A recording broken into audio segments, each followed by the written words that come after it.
Buongiorno. Today I want to talk to you about some tips on using Old Italian. It's something that I see people get afraid of or struggle with, and let's face it, Italy is an old country, so you're going to need to get good at this. So the kind of thing I'm talking about is if you encounter some old Italian texts, okay, now I'm not just going to assume that you're going to read Latin history for fun, but the reality is in Italy you are going to come across a lot of, signs or museums or inscriptions or just old stuff, kind of just assuming that it's impossible. But a lot of the time, a lot of the things that we see, they're just more formal versions of words that you already know, which is the good news. We're going to get to the bad news, but the good news is this. As well, usually, when we translate, we want to kind of figure out what every single word means, and that's very normal. But in general, when you're translating or trying to understand, it's better to understand the sense of what is said. Okay, I know that might sound obvious, but until you actually go and try and do it, it doesn't seem that intuitive. So just try and understand the general gist of what you are being exposed to rather than every single word. Okay. If you're someone who buries their head in the sand and very easily done to kind of avoid the historical Italian entirely, you might run into a bit of a problem when you visit Italian museums, plaques, when you're reading newspapers, this kind of thing. Now, obviously, I'll make a distinction. If you're somebody who exclusively wants to speak with your family or maybe just chat to a waiter in a restaurant or something, then okay, maybe you can skip over this. But if you're really serious about perhaps living in Italy one day or spending really any length of time there beyond the bare basics, then it's something you can focus on. Italians encounter formal or historic Italian quite regularly. Really this point that what might seem ancient to us is really kind of everyday Italian. I also just want to say Italy, as I mentioned at the beginning, is quite an old country. It's a beautiful country. There's a lot of incredibly fascinating monuments and history there. And this isn't just if you're, want to be an academic, you want to be a history buff or something. But really, if you can kind of understand these things, just think about how that is going to come across when you're in Italy as well. If you're at a site with your family, with your friends, with your spouse, or you're walking around, pretty much every city in Italy is a museum. Let's face it, a lot of the buildings are very old.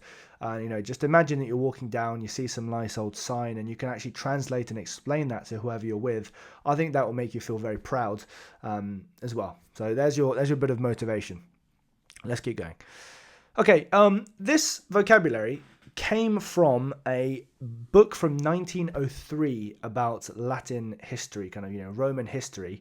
And I just wanted to go over some of the more uncommon verbs and words, that came up with some of my students who weren't sure what to do.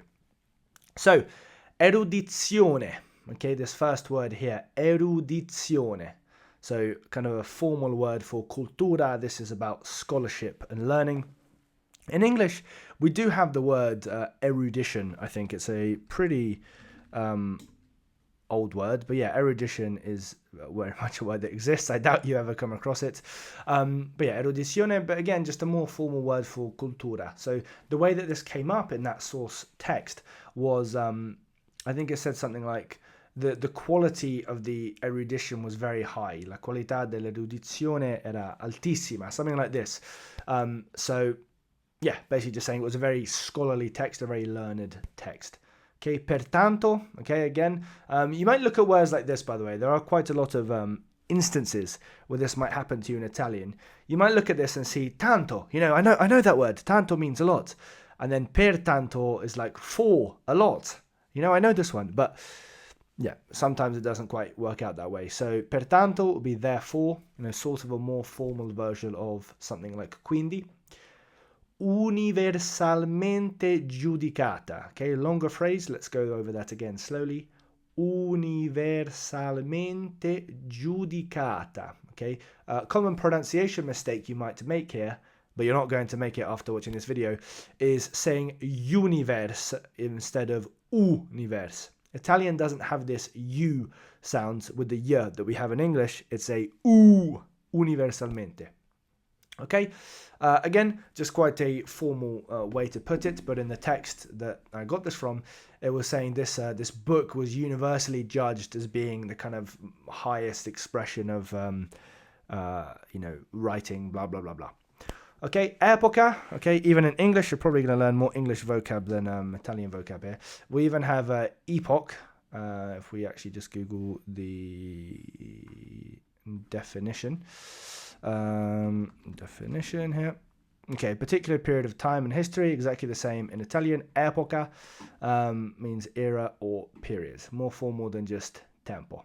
Okay, and finally, conservare or conservata would be preserved. So again, it was saying I think the history had been conservata. Now, are you going to use this in everyday speech? Do I want you to just go away and learn these verbs and words? Not necessarily, but they're just good to kind of have floating around in the back of your head. You know, if you're seeing something and if you're seeing a sign or an inscription or something, you want to know what it means, I suggest jotting down these new words. Do you really need to be studying these words every single day to speak fluent Italian? Probably not, but it would be good to have a list of them so that when you're going back, let's say you go to a site or a monument and you write down this word, epoca. Then the next time you see it, you come back and you write it down again, and then you can just easily look it up in your previous, glossary. When I was learning Italian, I have like a 25-page document of just new words I learned. And when I was adding a new thing to that list, the first thing I would do would be to go back and to just check. I'd just do a search of that whole list of have I come across this word before, and when I had, and I'd done that 3 or 4 times, then it kind of started to go in. Okay, the bad news is you're going to have to listen to my sales pitch for 2 minutes. So I have been making a Italian practice tool, which is here. The design is going to be a bit improved, but you can basically come on here and pick 3 tenses.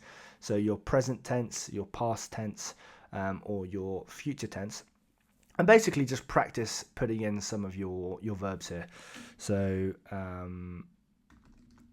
in fact, this one looks like it might be a mistake. Let's have a look. But anyway, you get the picture. You can come in here, you can put in all of your answers, and it will give you the right conjugation. The reason I made this is I just got frustrated that there wasn't a way to assign my students specific practice on particular aspects of grammar. Like I noticed a lot of my students will make a lot of mistakes in the past tense. Like for example, this would be sono saliti. It might be quite easy for somebody to say like sono salito, thinking that that's the right answer, or even ho salito, or even worse. So yeah, basically I made this as a little practicer. So I'm going to put a link to this in the description of the video so you can have a go. And if you send me if you put your name in here, I will get a copy of it. Obviously you can use a made up name, it doesn't matter. But yeah, if you like, you can even email me and I will give you some feedback on that. Perfect. The other bit of marketing you're going to need to listen to is my newsletter, which again, quite a simple newsletter. Basically every week I just send out couple of tips to do with learning Italian. I think it's what comes out on a Saturday, if I remember to do it on the Saturday instead of the Friday. And yeah, basically I just give a link to a video, maybe that I've seen, maybe one that I've made, and I just give you some extra tips. So if you want to sign up to that, again, I will put that in the description as well.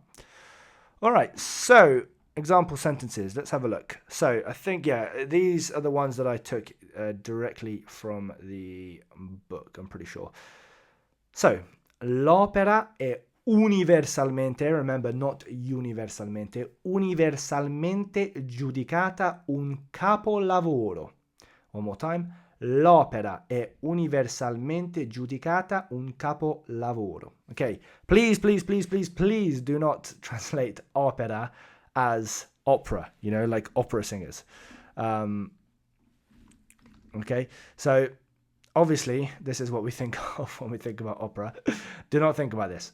Opera in Italian means work. Okay, if I said to you, opera, sorry, I know this is a little bit small. Opera d'arte, this means a work of art. Very, very important that you know the distinction between these two things. So, opera d'arte.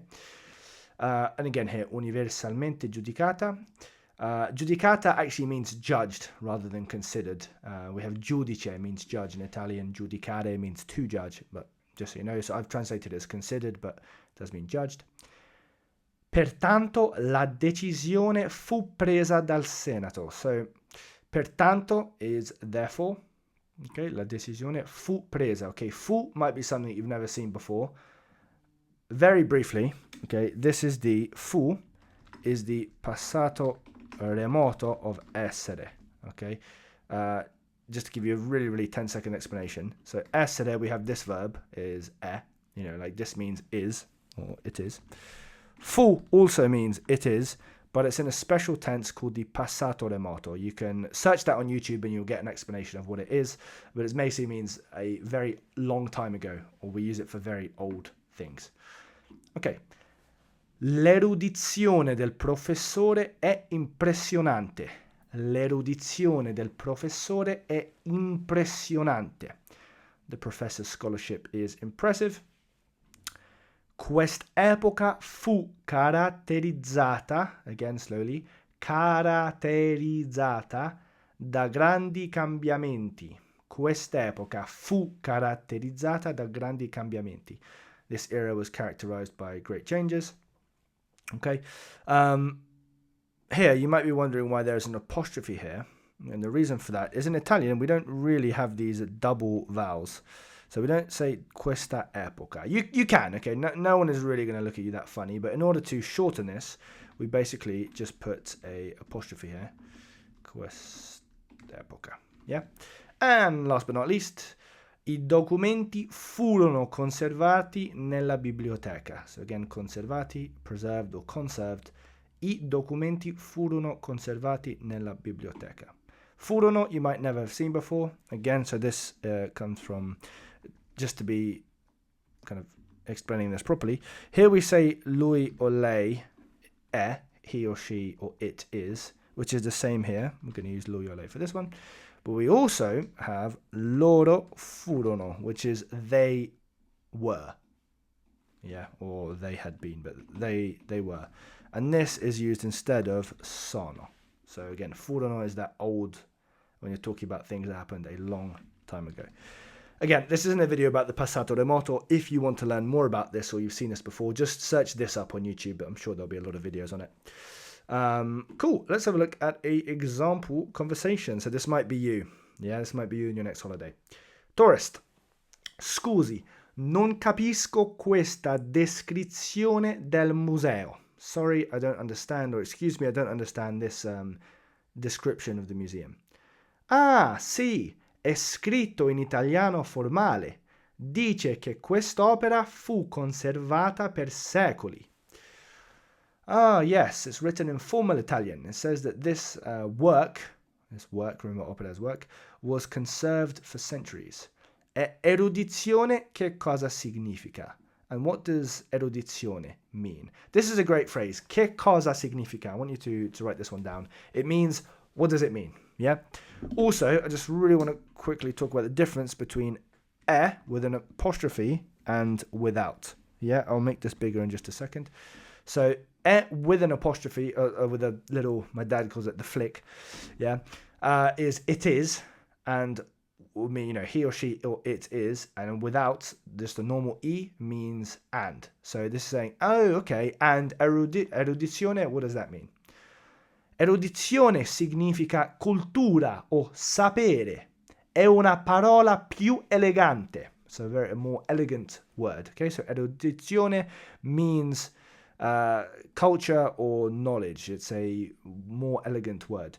This again, so this is saying it is a word that is more elegant, and here we're saying and erudition. What does that mean? Pertanto significa quindi, vero? Vero is a good one. This is just means like really or right, true. The word vero literally means true, but here we're saying pertanto means quindi, right? Esatto. Lei sta imparando il linguaggio dei musei italiani. Okay? So, esatto. Perfect. You are learning the language of Italian museums.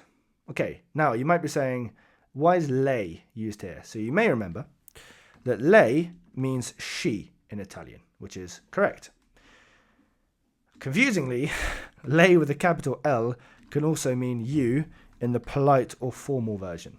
Okay, so probably you will have come across this, but lei, if you're addressing somebody older than you, or in a business setting or somewhere where you need to be formal, or even just where you're not familiar with the person, you need to use the polite address. And in Italian, you use lei. In many European languages, you're going to use the Italian equivalent of voi. For example, in French, I think you say vous, as the polite address, but in Italian, we don't use the voi, we use the lei. There are historical reasons for that. Ask ChatGPT about World War II and why this was done if you're interested, but just so you know. So this sentence, it doesn't mean she is learning Italian. She is learning the Italian museum vocabulary, saying you, but the guide is addressing the tourist in a formal or polite manner. Questa epoca, again here, so you can shorten this with the apostrophe, but you don't need to. No one's going to bite your head off, except Italian teachers like me. Questa epoca romana è universalmente giudicata importante. Is this Roman epoch universally considered important? Proprio così. Vede? Ora capisce l'italiano formale. So proprio così, exactly like this. Vede? Like, do you see? Now you understand formal Italian. Yeah? Okay, very, very well done. I'm going to link a video that I think will make sense to watch right after this one. So I will see you in that video very soon.